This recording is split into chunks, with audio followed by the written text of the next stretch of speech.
Good evening, ladies and gentlemen. I am Dilshan Sonnadara, and I, along with Dasita D. Costa, will be your host for this evening.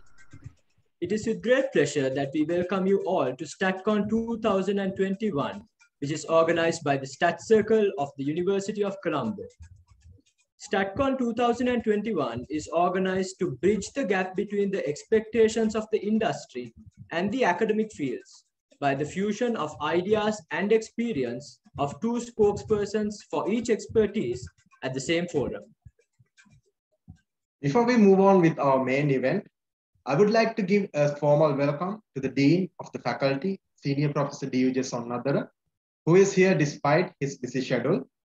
Also, I would like to give a special welcome to the Head of the Department, Professor Chandima Tilakaratne, Advisor of the Stat Circle, Dr. Sunetra Abesinghe, Senior Treasurer of the Stat Circle, Dr. Rasika Jayatilaka, and all the other lecturers and demonstrators from the Department of Statistics.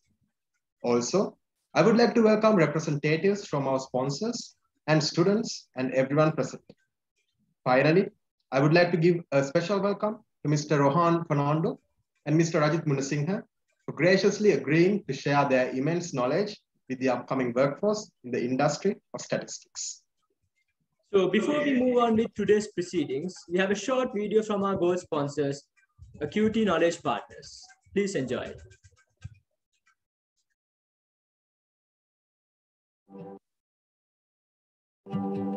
Never in the history of financial services has the speed and need for innovation and transformation been so important.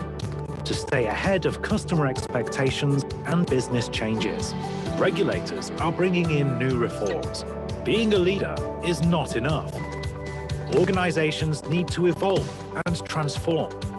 Human capital needs to be integrated with emerging technology. We bring 20 years of experience of being a trusted partner to financial services firms. We improve front office efficiency through our tailored research, analytics, and data services, empowering global financial services companies to innovate and transform their business models. Our proprietary technology and automation platform, Beat, provides domain-specific technology crafted to client needs. We are committed to driving client revenues, improving operational efficiency, and continually innovating to transform our clients' business models and processes, enabling them to do more with less. We are Acuity Knowledge Partners. Empower, innovate, transform. With that, ladies and gentlemen, we are ready to move on to the first segment of the STATCON 2021. Let me take this moment to let you know that we'll be having a Q&A session towards the end of the event. So if you have any questions throughout the two speeches, you can direct them to the co-host named as Stat Circle as a private message through the Zoom chat box. Our first speaker for the day, Mr. Rohan Fernando, is a chartered IT professional and postgraduate in enterprise application development with over 16 years of experience in enterprise application, data engineering, building analytics, platforms, designing, programming, and implementing applications. Currently working as an associate director at Acuity Knowledge Partners, Mr. Rohan manages the company's data engineering and technology team. Prior to joining Acuity, Mr. Rohan worked at Virtusa as a senior software engineer, a member of British Computer Society. He holds a Master of Science in Enterprise Application Development from Sheffield Hallam University, UK, and a Bachelor of Science in Information Technology from Middlesex University, UK. So, without further ado, I would like to invite Mr. Rohan Fernando to deliver his address.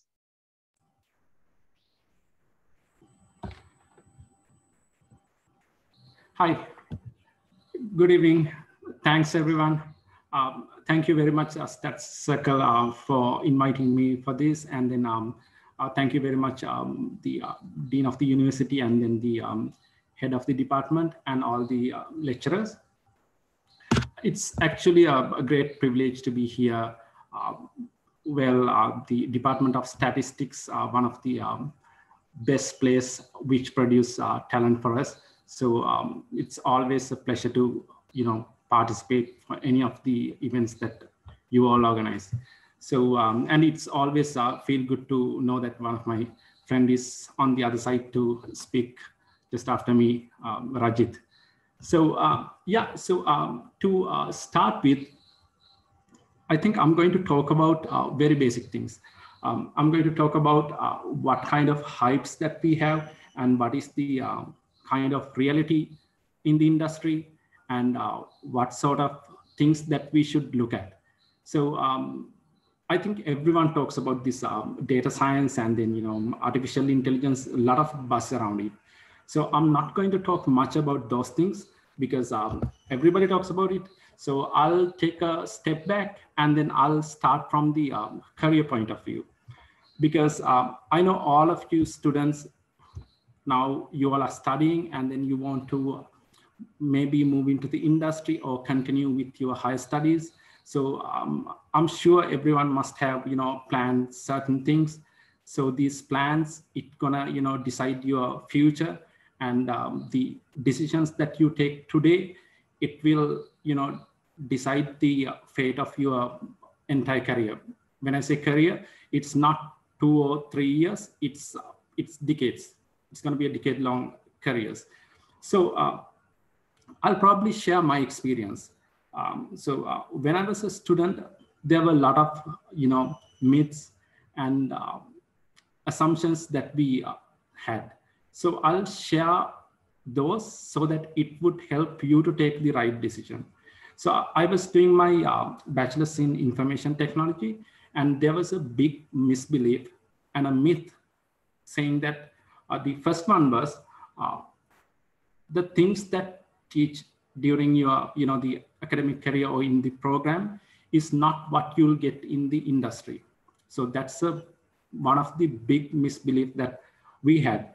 But I truly believe that, because during that time, a lot of people were saying, when you go to the industry, it's not going to be what you're learning. It's going to be totally different, like that. And then it was easy to believe as well, because what you learned during those days were pretty boring, because it's all about fundamentals, concepts, object-oriented concepts. So what I did was I took some of the time that I had for my studies, and I put those onto learning, new frameworks, new trends. So after that, I moved into the industry, and it was quite helpful because when I initially started, I knew all the trendy new things. So it was fine. But after a year, I saw that again, new set of frameworks are coming. So then I had to learn all those things again. So I was wondering, what's next?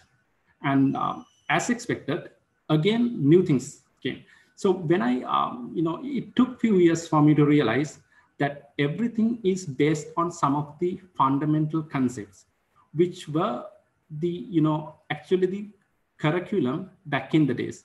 So that's one of the big mistakes that many students does. So they think that, okay, we need to go with the trend, but the trend, it always keeps changing. But the underlying fundamentals, underlying foundations, it will remain the same. I think I'm not an expert in data science, but I think that's the key thing in data science as well. Because I'll give a fine example. So I think that was back in 2010 or 11, we wanted to try out some of the simulations, and then we want to build a genetic algorithm as well. So when we were doing this, we didn't have the enough computational power. So it was like, taking hours, days. So it was quite a task to, do changes and things. So we wanted to get maximum performance out. So those days we thought, okay, we should go for the GPU. GPU was quite new those days, GPU-based programming. So we got this NVIDIA high-performance GPUs, and then we use CUDA-C to create these algorithms. That was quite complicated. right? So that was the trend in those days. And now, if you want to do the GPU-based programming, it's just nothing, right? You just get TensorFlow. I mean, like, there are a lot of libraries, and then you can simply do it with Python. You don't need to worry about, the pointers. You don't need to worry about, managing the GPU memory. Nothing. It's already done. But the algorithm that we written, maybe like 10 years back, it's remains the same, right? The mathematics behind it, the statistics behind it, it remains the same. So the key message that I want to pass to you all is technology, it will keep changing. You can't stop it. The key thing is we all need to be familiar with the fundamentals, and we need to know the concepts behind it. Let me actually, few minutes ago, I came across a very interesting link. So I'll share my screen. Okay.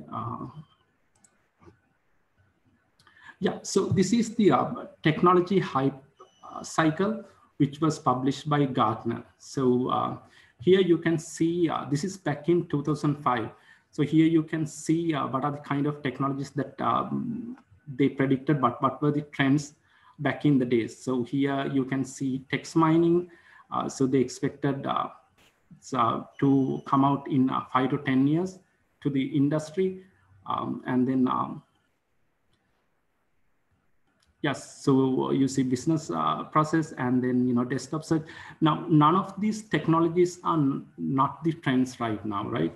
And then let me go to, okay, this is the 2010 hype cycle. So here you can see we have private clouds and cloud computing.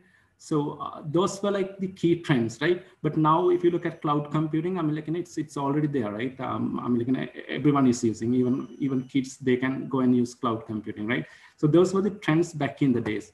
And this is 15. So here there are some NLP things, and then the quantum computing. So quantum computing, they expect it to come within, it would take like more than 10 years, but that was 2015. And then here, when this is the most recent one.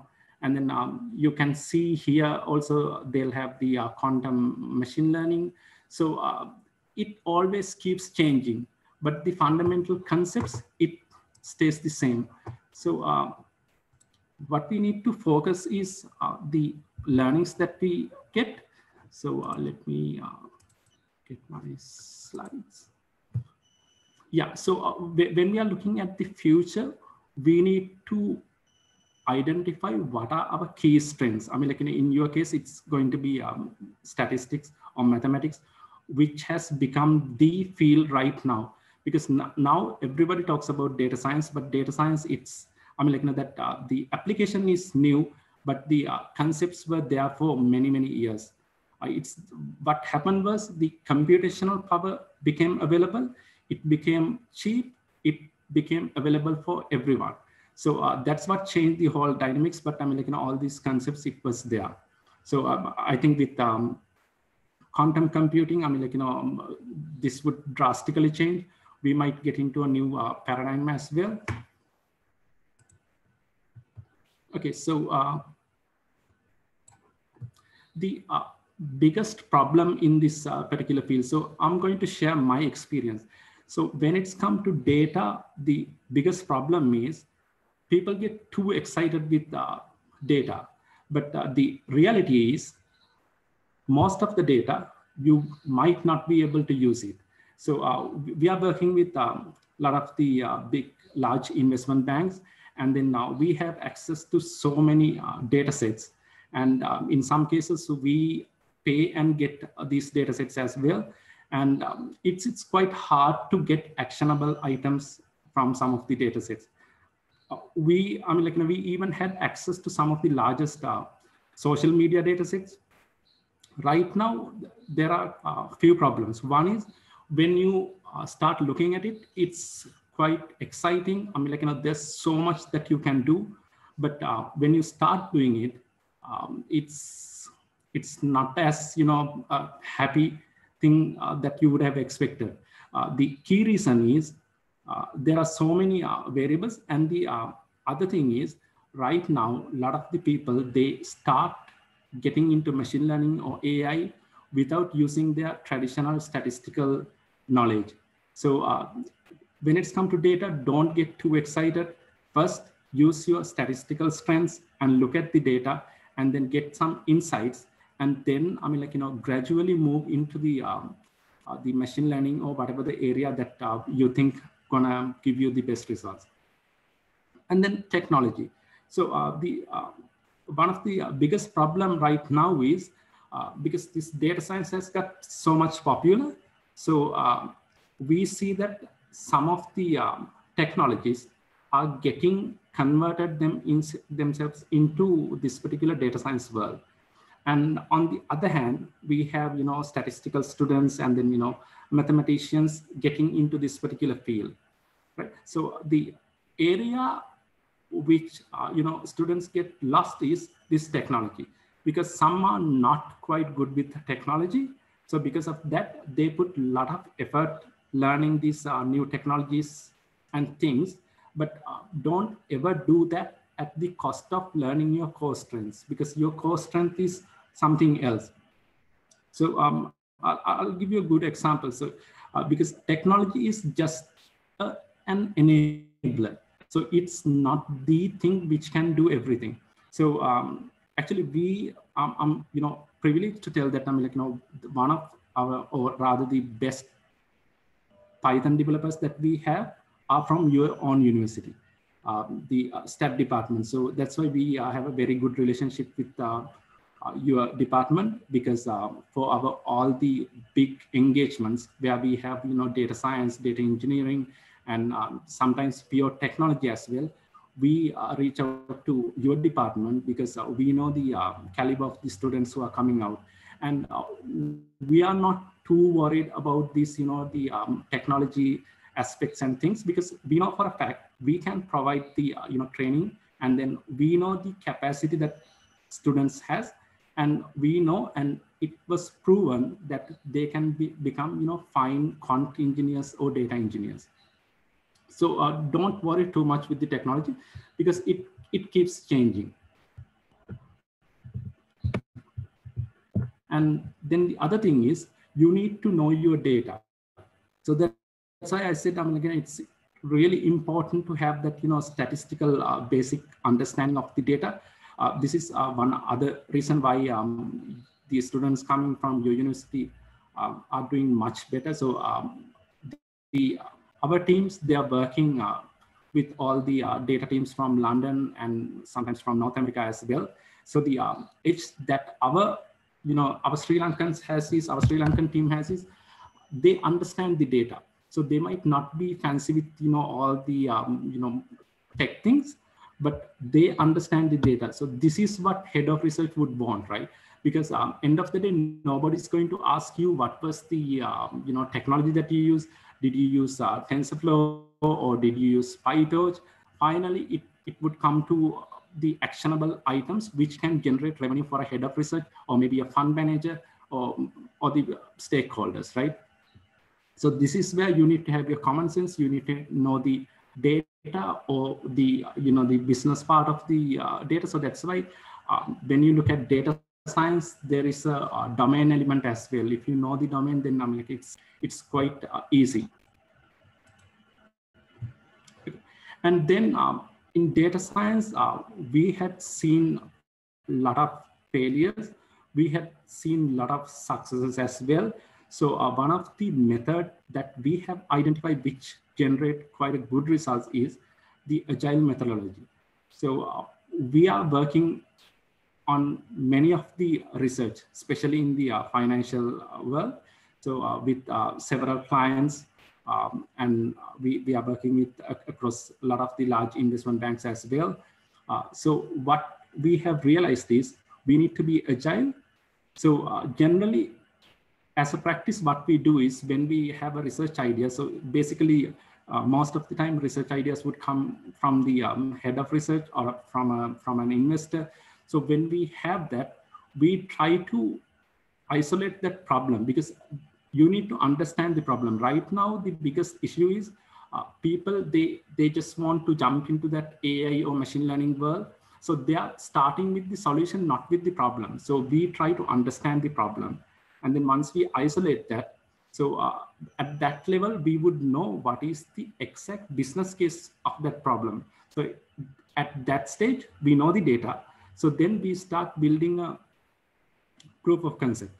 So this is not going to be a large scale production system that we are going to build. So we would be using Python and tools and small data sets. And we are trying to build that concepts in a very small scale, small system.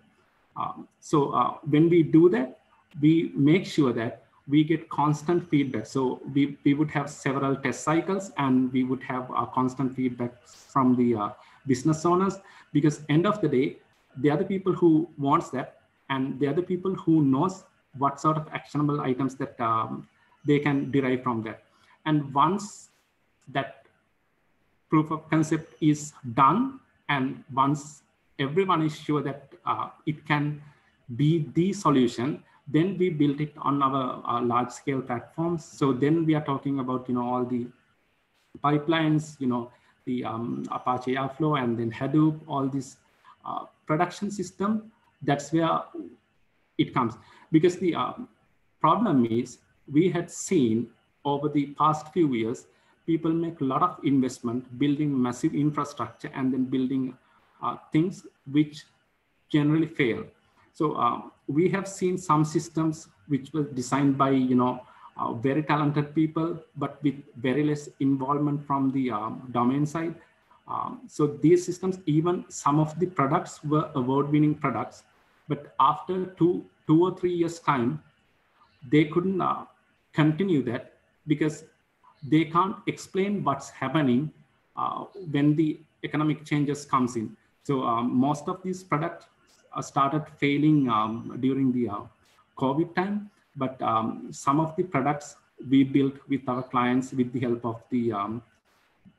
of your seniors, I would say, became very much successful, because we use, in most cases, we use traditional statistics, and then we went into machine learning. And in most of the case, we are yet to go into the AI part, because we want to make sure that everything works perfectly right, and then it can be explainable. So that is the biggest issue that most of the systems has. People build it, and when something goes wrong, when conditions change, they would not be able to explain it. So yeah, I think, yeah, I'll try to make it quite short.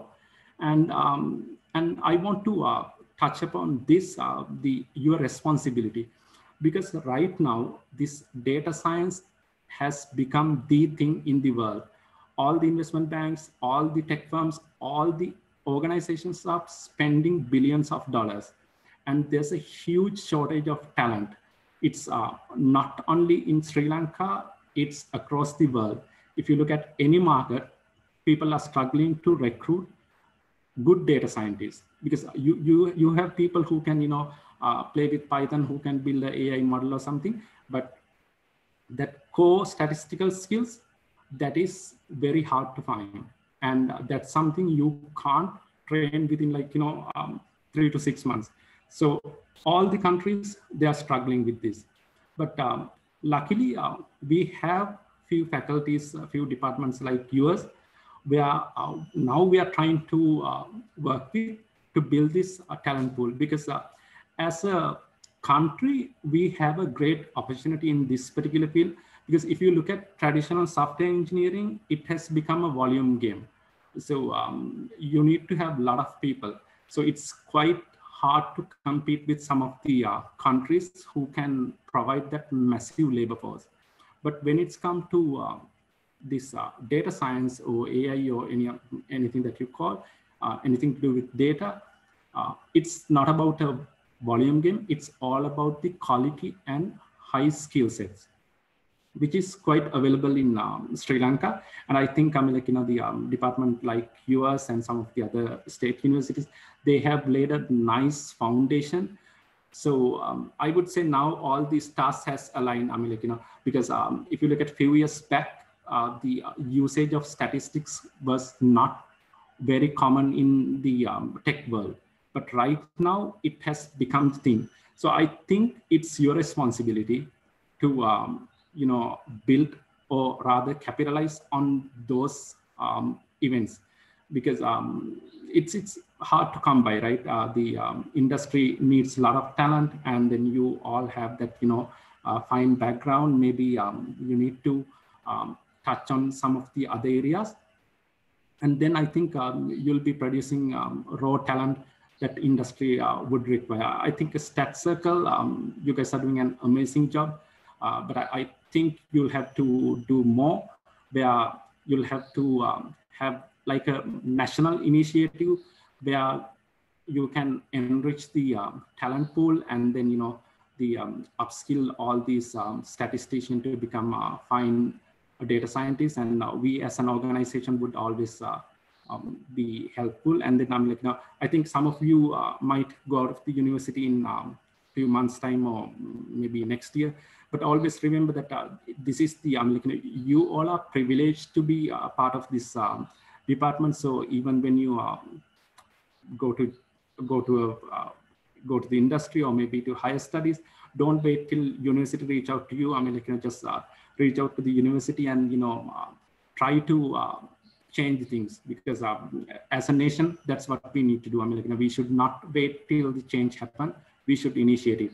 So have a good plan, and then have this Stat Circle going.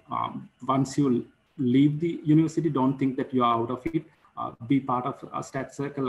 Contribute to the university. Have a good master plan where you need to do something impactful. Maybe it can be building up the best AI lab in the country for your department. It can be something which is significant, which can create a positive impact. So I think I have already run out of my time. So I wish you all the best, and thank you very much for this opportunity. Yeah, thanks everyone. Thank you, sir, for enlightening us with that very informative speech. I'm sure that everyone here gained quite a lot from it. Moving on, our next speaker holds a statistics honors degree from the University of Colombo and a master's in finance from Imperial College London. He is also a member of Chartered Institute of Management Accountants UK. He has worked at Amber Research, now known as Acuity Knowledge Partners, and the Central Bank of Sri Lanka. Ladies and gentlemen, please give a virtual round of applause to Mr. Rajith Munasinghe. Mr. Rajith, the screen is yours. Hi everyone. First and foremost, can you hear me? Hello. Yes, sir, we can hear you. Okay, awesome. Great. Thanks, Rohan. So thanks Stat Circle for inviting me.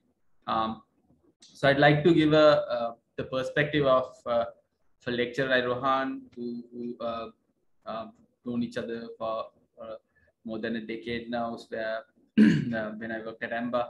So give a very technical, very insightful outlook on from a company's perspective. But I'd like to talk probably between 5-10 minutes about how what you need to do in order to be a professional, in a sense, right? Because I was essentially where you guys are about 15 to 20 years back, right? Just to give you some street cred, on what I'll basically say. I passed out with a stat honors degree, and I worked at the Central Bank and worked at Amber Research for about 2 years. Worked at the Central Bank of Sri Lanka as well. So I think I kind of have some idea about what it takes to be to sort of get into the professional industry and sort of excel and really highlight. So few things. One of the biggest mistakes, I'd like to share some of the mistakes that I did as a fresh undergrad joining the private sector. One of the biggest mistakes that I lacked when I graduated was no one sort of prepped me. No one actually prepped me essentially, right? So I mean, I spent 4 years in university, essentially having a very good time with my friends. Lots of sports. Was active with. I was involved in Stat Circle as well, right? So did all of that, right? And then out of the blue, suddenly you're given an offer letter, and you're suddenly literally overnight you work for someone else, right? And that's a big transition. And no one actually back then, this is 15 years back, no one actually sort of prepped me on what to do next. Essentially, I had to it's essentially to trial and error that I'd like to share what I share with you now, right? So first thing is you need to whenever you can, right? If you want to be a professional, so there are, in my personal view, there are 3 options available to an undergrad. First is do your higher studies and join the academia. Excellent career option, right? But that's not what I'm gonna sort of talk about today. I'm going to talk about the second option, which is being a professional, right? Joining the private sector or the government sector, or the public sector rather, and being a professional. The third is probably an entrepreneur, right? Essentially doing your own thing, and starting your own company, doing your own sort of thing, right? So they don't have to be mutually exclusive. You can, in my view, I'll talk a bit about entrepreneurship later, but they're not mutually exclusive, right? So let's talk first about being a professional. How can you prep yourself as probably still undergrads? If I'm not mistaken, there are students ranging from first year to fourth year. How can you prep yourself, right? So this might, what I'm going to say now, there are about 3 or 4 points that I could talk about. Most of them to get the most benefit, would probably need some time. But the first thing is see if you can do a professional qualification outside of what you're sort of studying right now in university. So the more diverse the professional qualification is, the more employable and more sort of marketable you are, right? So no one gave me this guideline, but I ended up doing CIMA, which actually helped me stand out amongst other graduates, because I had a very quantitative background through my stats degree, and I also sort of knew a bit about accounting, finance, economics as well through my CIMA. So that actually helped me market myself in the industry, in the private sector, and as well as when I sort of went and when I joined the central bank as well, right? So do a professional qualification if you can. There are lots of options available right now in Sri Lanka. Not all of them are extremely expensive. There are local bodies. So CIMA has a local body, which is CMA. CIM has a local body, which is SLIM. So there are lots of local bodies which are not that expensive if that is one of the constraints that you have. The second thing is do as many extracurricular activities as you can. So what it essentially does is so I did sports. Played 2 sports. Not only do you get to meet lots of people, you actually through sports, through extracurricular activities, and through clubs and societies, you get to sort of identify your strengths and weaknesses, right? And in addition, generally the industry considers sportsmen, or if you have a strong extracurricular background, those employees to be more grounded. The industry believes that those students can handle pressure and can perform under pressure as well, right? And they can, most importantly, they can work in a team. So it's very, very rare that in the private or the public sector that you work solely, like you work on your own, right? You will always be part of a team, right? And sports, extracurricular activities sort of not only do they convince the interviewer or the employer that you have these core skills, it also helps you actually work in a team, identify each other's strengths, leadership skills as well. So do a sport or some extracurricular activity that helps, that goes a long way. The third is volunteering, right? So back then, now you have lots of sort of international, like ISEC, if I'm not mistaken, society like ISEC. Back then we did not have any societies, but such societies that help you. But essentially, I would, whenever I got the opportunity, I would basically volunteer, and that those volunteer experiences gave me lots of exposure about different segments in society, right? I remember one instance. I volunteered to an AIDS conference in the Asia Pacific AIDS conference in Sri Lanka, and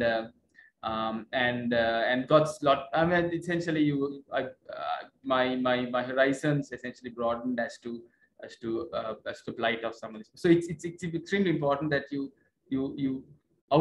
explore the world outside your sort of little bubble, right? Even if you do sports, you might probably only engage with similar, your friends, your uni friends, and probably probably might not go beyond the university or faculty or even the university system, right? But volunteering actually gives you that opportunity, that option to explore the world.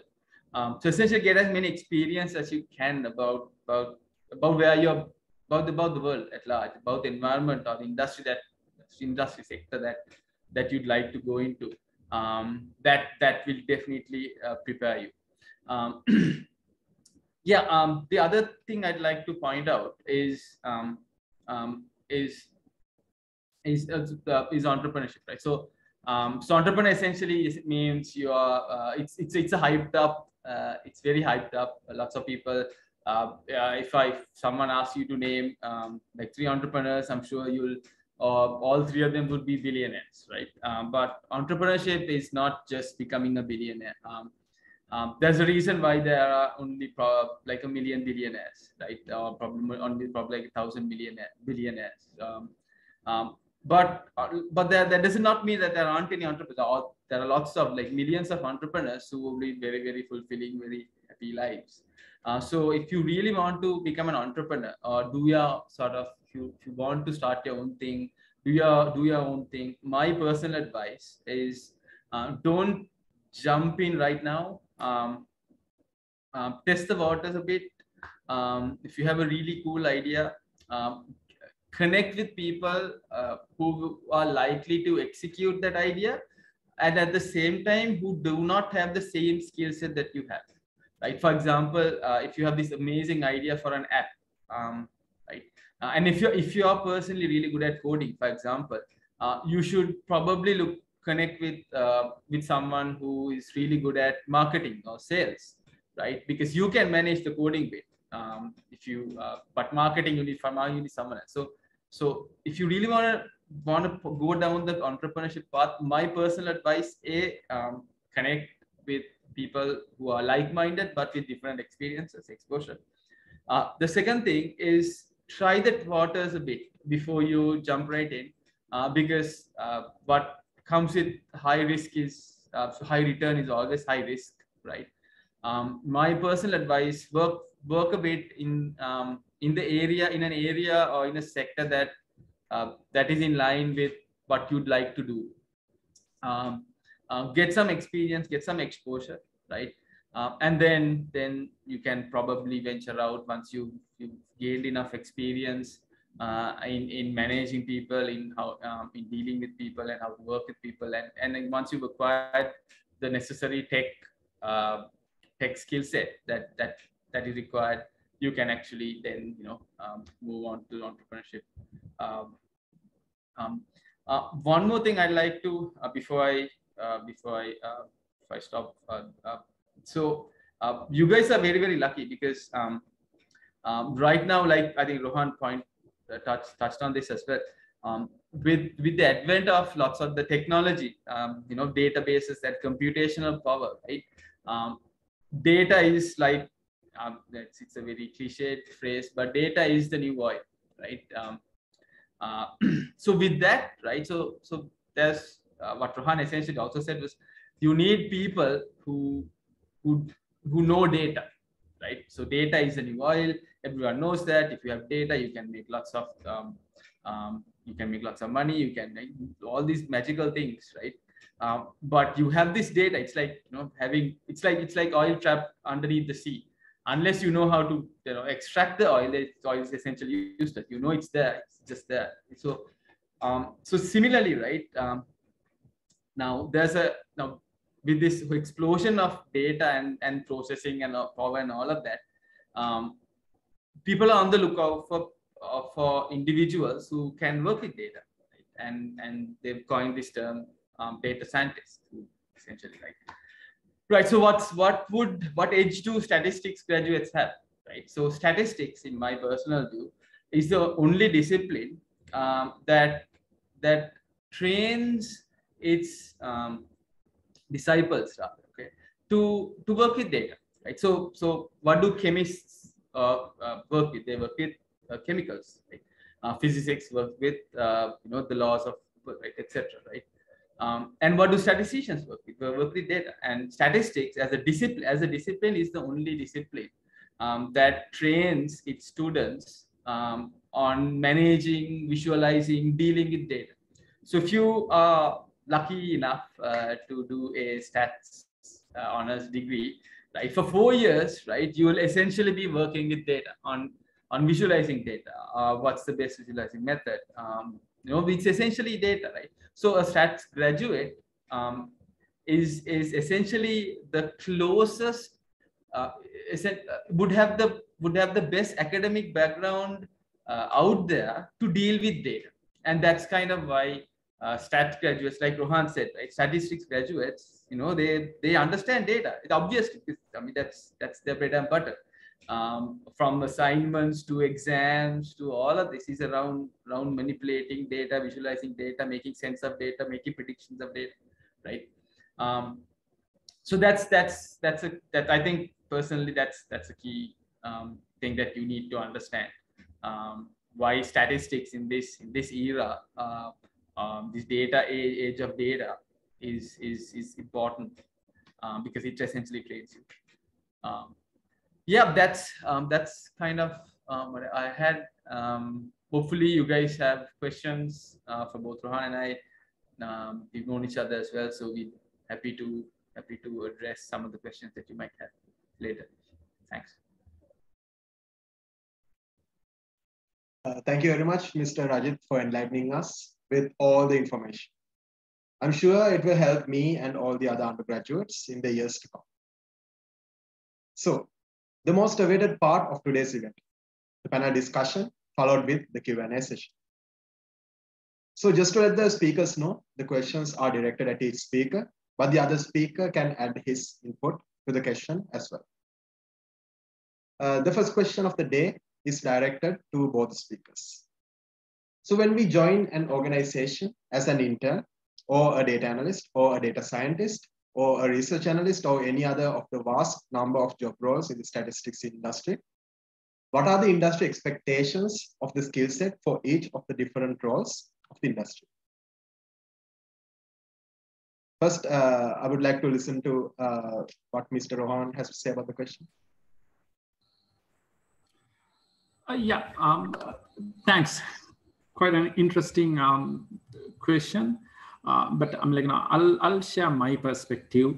I'm like, it's not fair for me to speak on behalf of the entire industry. So I'll speak from the facts that I have, and then from my organizational point of view as well.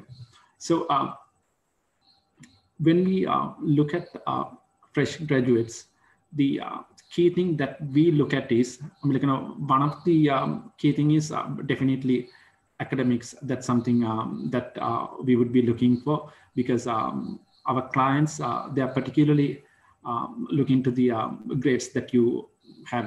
That's the way things work in London and North America.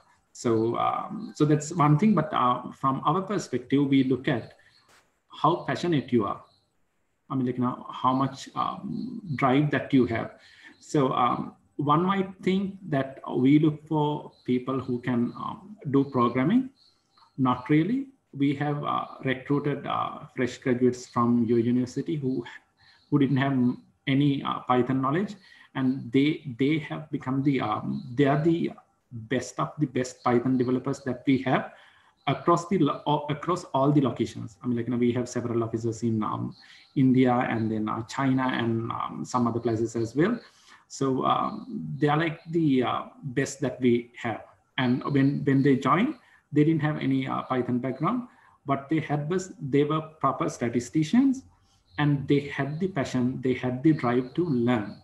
So we provided the learning environment, right? So these are the professionals, because they are ready to learn, they are ready to accept the challenge, and they are ready to compete with software engineers, which is an amazing thing.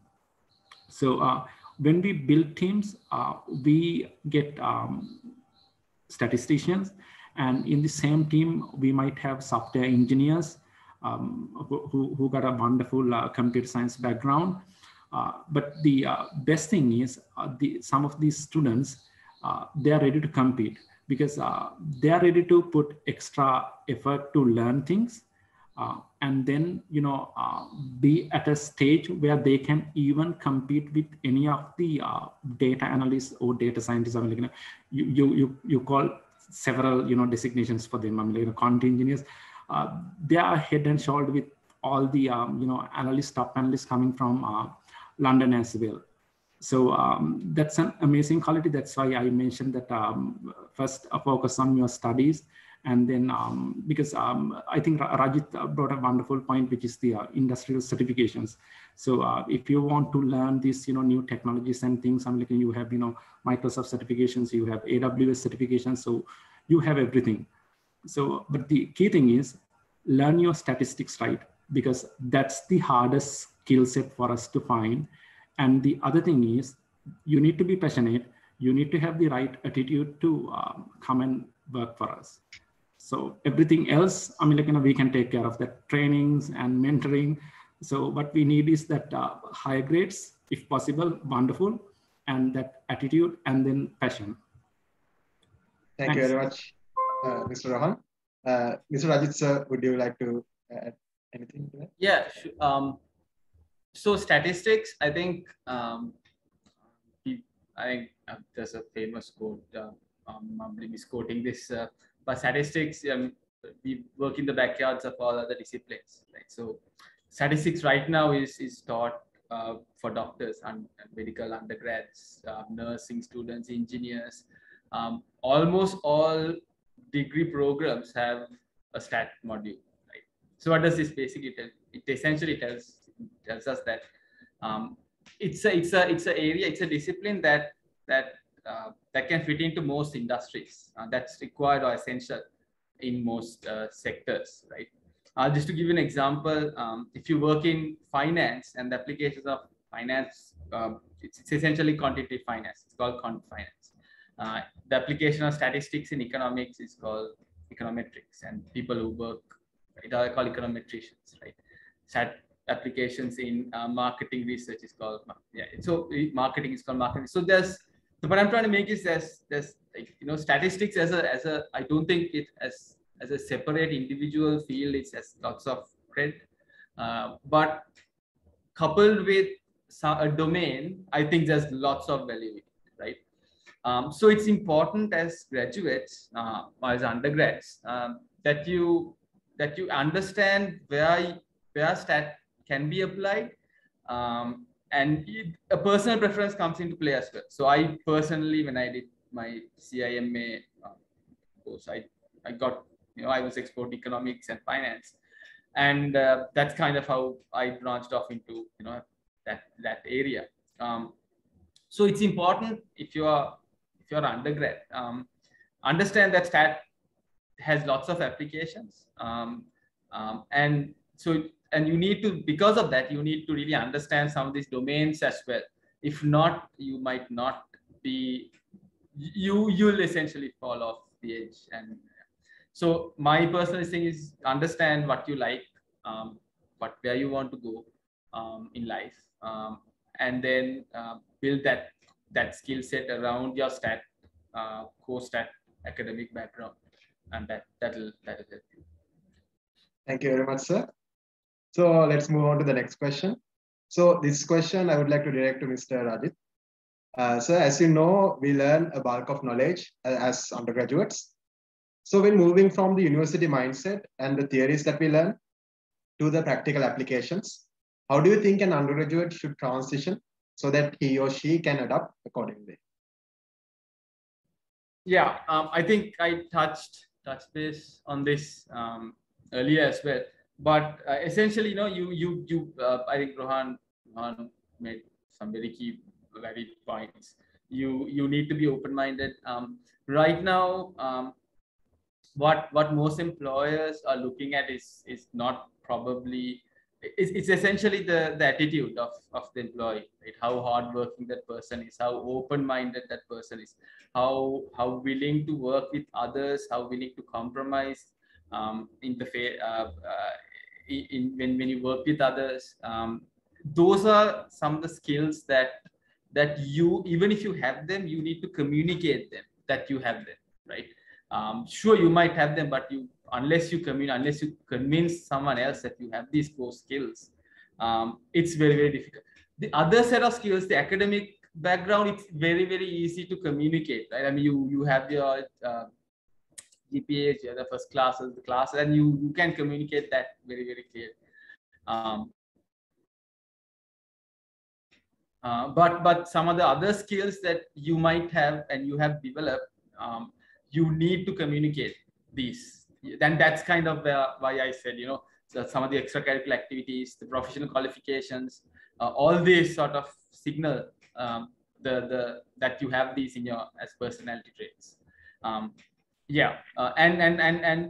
For a do not compromise. I think this is also important. Do not compromise the core academic skill set that you get. That is, but what I'm saying is beyond that. Beyond that, sure. When you go for an interview, for example, I mean, you're probably competing with lots of undergrads with similar academic qualifications, right? So how do you stand out? That's kind of where I'm coming from. Yeah. Thank you, sir. So let's move on to the next question. This question is directed to Mr. Rohan. So as a person who has been in the industry for quite some time, what are the mistakes that you have seen an undergraduate who does this transition do? Also, how can one learn from those mistakes and avoid doing them altogether? I think mistakes, it's not a bad thing. I'm like, you need to have some mistakes to learn a lot of the things. But with my experience with all these statisticians who are coming out, one of the biggest, I would say not a mistake, but the kind of the area that we need to bridge is the adoption. Because a lot of the statisticians who comes out, they expect work to be in the same nature, but the work and industry keeps changing. You might have learned to do analysis in R, and then once you join the industry, it might not be R, it might be Python. You should be ready to learn it.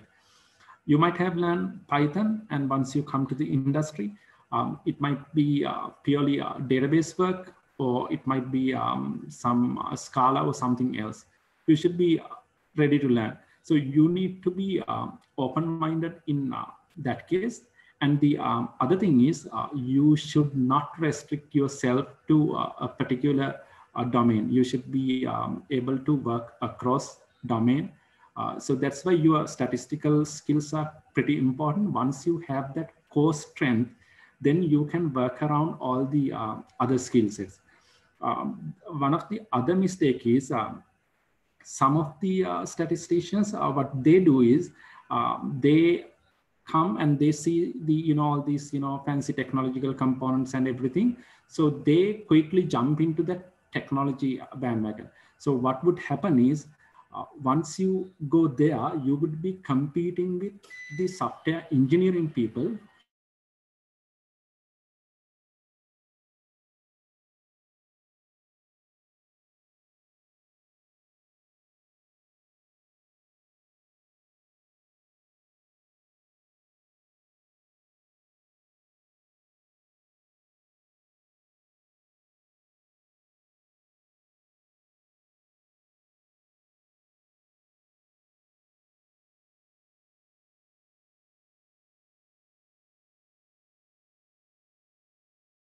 So those are the key things.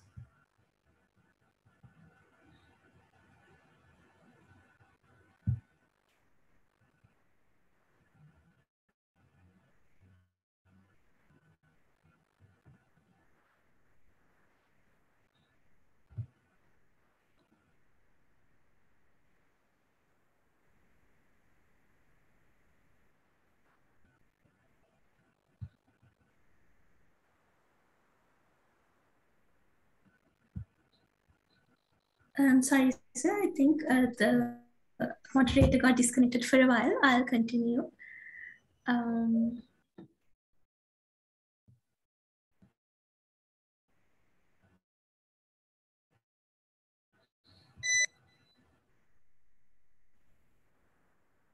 The next question is actually for Mr. Rajith. Else is something that they would like to avoid. So with that comes the prospect of being an entrepreneur. How does that work in the field of statistics and the interrelated fields? So working, yeah. So entrepreneur essentially, like being an entrepreneur has lots of responsibilities as well, right? So I think what all these entrepreneurs or new tech startups,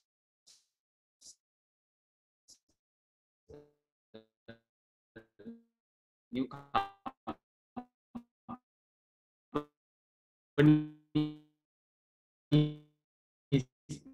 bring onto the table is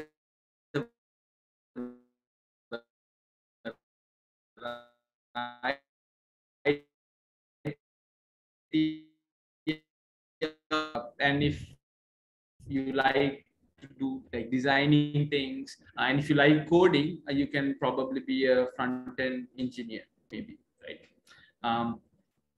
For example, software, okay. And if you like to work with people, interact with people, you can probably be a business analyst, right? So I think statistics, what entrepreneurship and what sort of startups all these companies do is, it's taking statistics to along a path that's similar to what software took, right? So very soon you'll find roles that require stats background and communication skills. People who like to so a data scientist who's also a business analyst, right? Data scientists who a quality QA data scientist who essentially QAs algorithms, not the coding, right? So I think with over the next probably 5-6 years, there's going to be lots of startups globally, right? Even locally. And all of these will have some data component, I believe, right? At least 90% of the startups that are coming up will have some form of some data component in it as its core value proposition. So what this essentially also does is it creates all these different roles within data science, for stat graduates with different personalities. So the future is very exciting for some of you, right? So if you like to meet people, if you like, engaging with people, there might be a role, a data scientist who's also like a BA data scientist, business analyst / data scientist role, right? So it's very exciting what these new tech startups are doing. I think it'll have a trickle down effect on stat and stat related job roles going forward as well.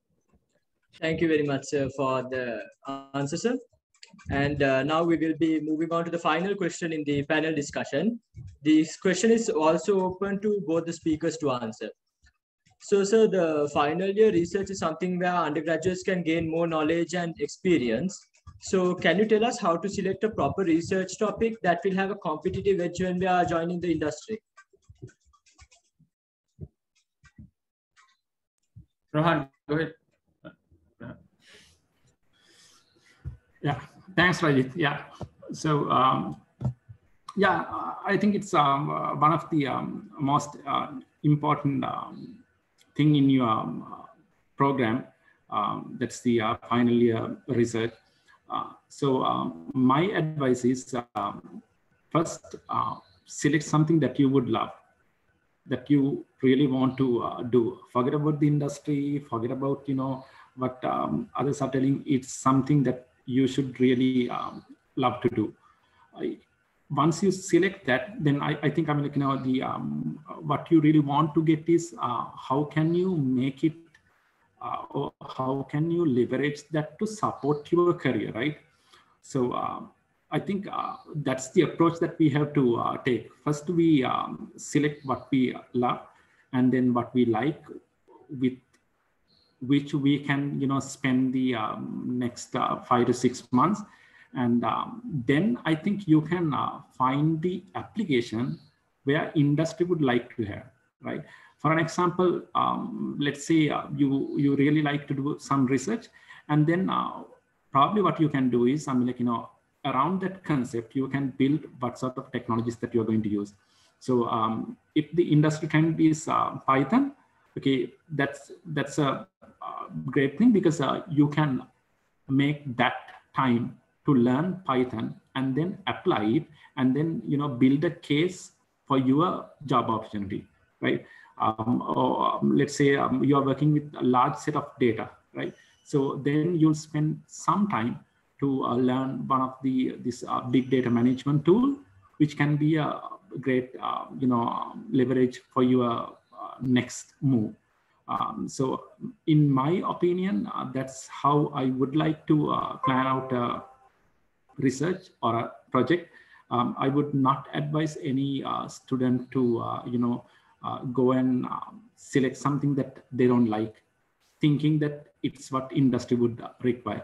Industry would require the application and then the technology. And if your research is the concept behind it or the idea is great, then it's the icing on the cake. But always remember that fundamental. You should really like it, and then the application and things you can work around with that, and then you can make it up for the industry. Thanks, Rajith. Yeah, absolutely. Yeah, Rohan echoed my thoughts as well. But just to add to that, I think like your fourth year research is probably the first opportunity you're gonna get to create, to own something, right?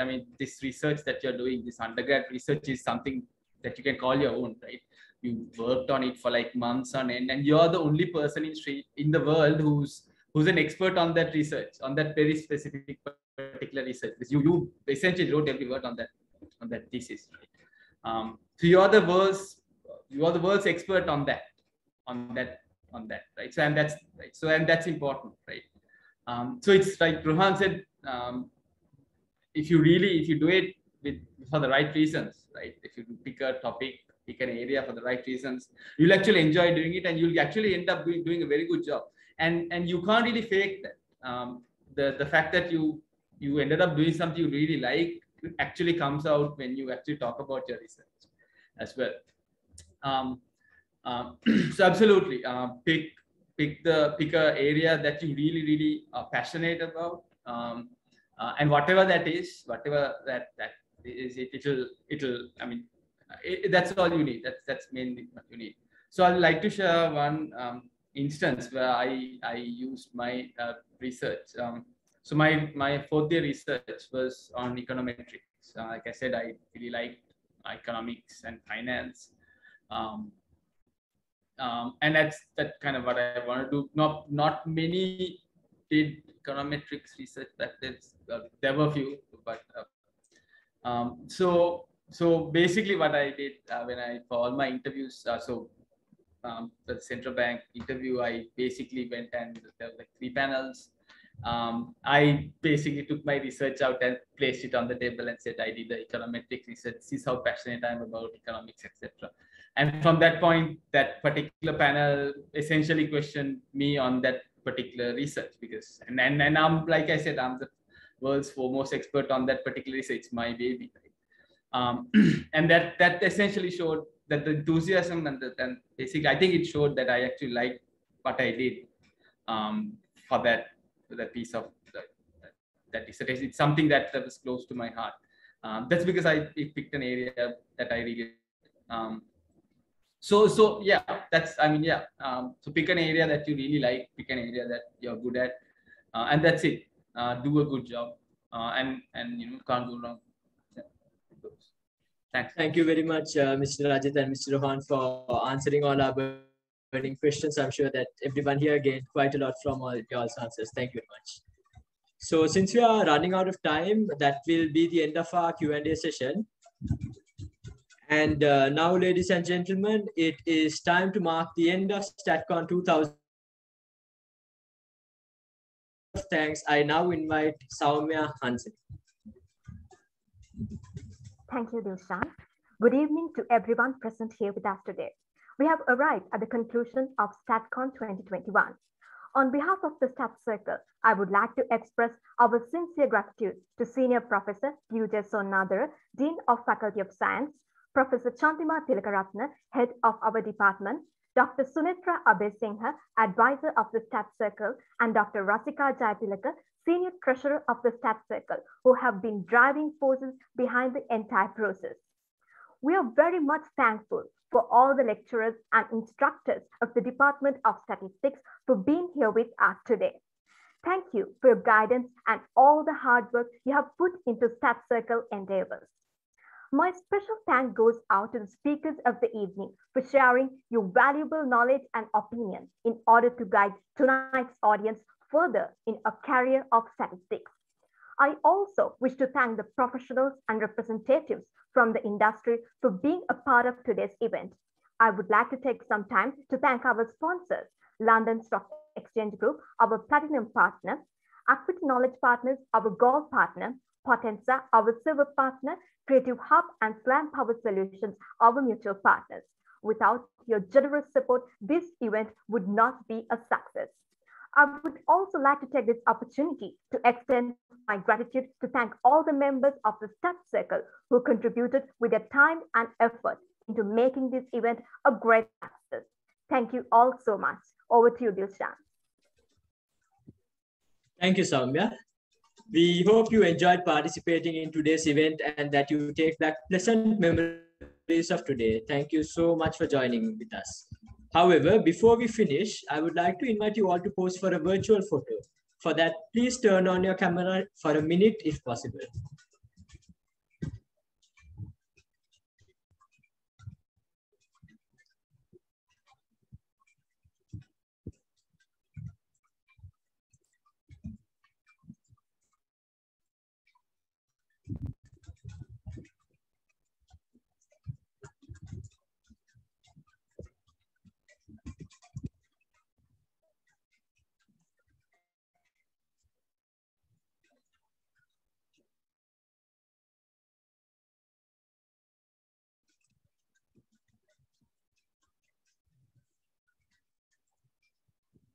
Thank you very much. Now it's time to wind up today's session. I'm Dilshan Sonnadara signing off.